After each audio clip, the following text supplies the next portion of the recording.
मुस्लिम मुल्कों में जब सुबह हो रही होगी, मार्केट्स खुल रही होंगी, तो कहा जा रहा है कि पेट्रोल की कीमत में मज़ीद कमी की तवक्को की जा रही है।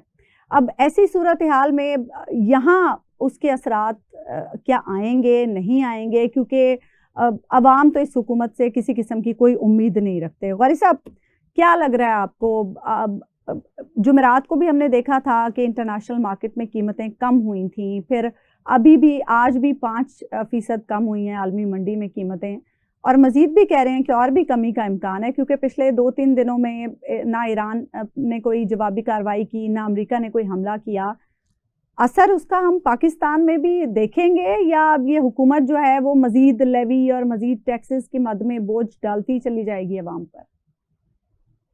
देखिए, बज़ाहिर यूं लगता है जितना एक दबाव बन गया है, तो शायद अवाम को मुतमिन करने के लिए कोई टोकन टाइप कोई कमी कर दी जाए पेट्रोल और डीजल की प्राइसेस में।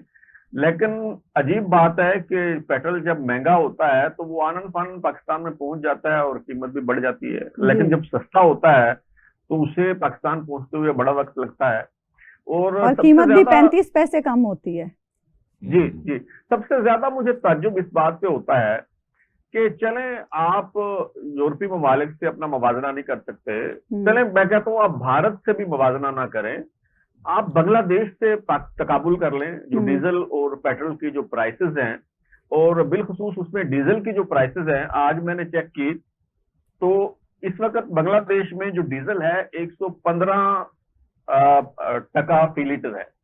तो वैसे तो खैर उसको पाकिस्तानी रुपीज में कन्वर्ट करना नहीं बनता, क्योंकि वहां के लोगों की जो जीडीपी होती है, इनकम होती है, सारे मामले उसी हिसाब से होते हैं। लेकिन चले हम इसको अपनी करेंसी में भी कन्वर्ट करके देखें तो ये 258 टका लीटर बनता है, जबकि पाकिस्तान में जो डीजल है वो 384 रुपए फी लीटर है।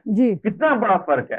तो मुझे समझ नहीं आती कि वो अरब ममालिक से वो भी खरीदते हैं, उनका तेल भी अबनाए हुर्मुज से आता है। अच्छा, जब जंग लगती है, हालात खराब होते हैं, फ्रेट बढ़ता है, तो वो ज़ाहिर है उनके लिए भी बढ़ता है। और कोई इतना बड़ा भी फर्क नहीं है, कोई हम कहें कि बांग्लादेश जो है हमारे मुकाबले में कोई बहुत बड़ी जो है वो जीडीपी है, तो ये जो इतना बड़ा फर्क है उसकी कोई जस्टिफिकेशन नहीं है। तो साफ नजर आ रहा है कि ये जो जंग लगी है ये सिर्फ पाकिस्तान के लिए लगी है। इसका जो मलबा गिरता है, इसका जो खमियाजा भुगतते हैं, वो सिर्फ पाकिस्तान के लोग जो है वो भुगत रहे हैं। हम बहाना आईएमएफ का बना लेते हैं ना, कि आईएमएफ ने हमें बाउंड कर रखा है कि हमने, चूंकि एफबीआर तो टैक्स कलेक्शन कर नहीं सकता, तो फिर हमने इसी तरह से टैक्स इकट्ठा करना है ना। आप पिछले साल के फिगर्स अगर आप उठा के देखें तो आईएमएफ ने हमें जो टारगेट दिया था, और हमने खुद एफबीआर ने जो टारगेट रखा था पेट्रोलियम डेवलपमेंट लेवी के बाद में कि कितने पैसे इकट्ठे करने हैं, उससे ज्यादा पैसे इकट्ठे हो गए। आमतौर पे आप देखें जो टैक्स कलेक्शन का हदफ होता है कभी भी पूरा नहीं होता जी। हर बार हम सुनते हैं कि इतना हदफ था, इतना इकट्ठा हुआ, लेकिन ये वाहिद ऐसा मामला है कि इसमें जितना हदफ रखा गया था उससे ज्यादा पैसे इकट्ठे कर लिए गए, और अब उससे कहीं ज्यादा बड़ा हदफ जो है वो रखा गया है। तो ये जो हातिम ताई की कब्र पे लात, लेकिन वो हमने फिर आवाम को भी तो कितना तंग किया ना। मतलब ऐसे तो टैक्स कलेक्शन नहीं होती है ना कि हदफ से ज्यादा आपने इकट्ठा कर लिया, तो आवाम को जलील करके किया ना आपने। जी, मैं वही अर्ज कर रहा हूँ। और ये जब पेट्रोल की कीमत जो है वो बढ़ानी होती है तब कहते हैं कि जी वो आलमी मार्केट में बढ़ गई है, हम क्या करें। जब घटानी होती है तो ये हातिम ताई की कब्र पे लात मारते हुए ऐसे बताते हैं कि जी इतना रिलीफ हम आपको दे रहे हैं, इतना रिलीफ दे रहे हैं, कि जैसे कोई एहसान कर रहे हैं जी।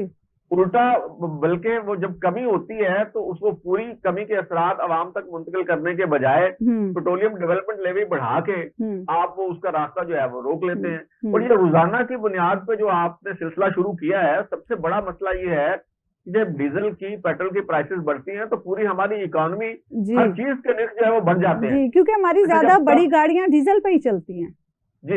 और जब कीमतें कम होती हैं तो आपको बाकायदा बड़ी स्ट्रगल करनी पड़ती है वो कीमतें दोबारा कम करवाने के लिए।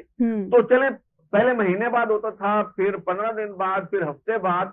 अब आप मुझे बताइए कि रोजाना की बुनियाद पे कीमतें बढ़ रही हैं। अब चले आगे चल के अगर कुछ थोड़ी बहुत आप कमी भी कर देंगे तो मार्केट में जो अशिया के निर्ख बढ़ गए होंगे वो आप कैसे कम करवाएंगे? वो तो पॉसिबल ही नहीं है।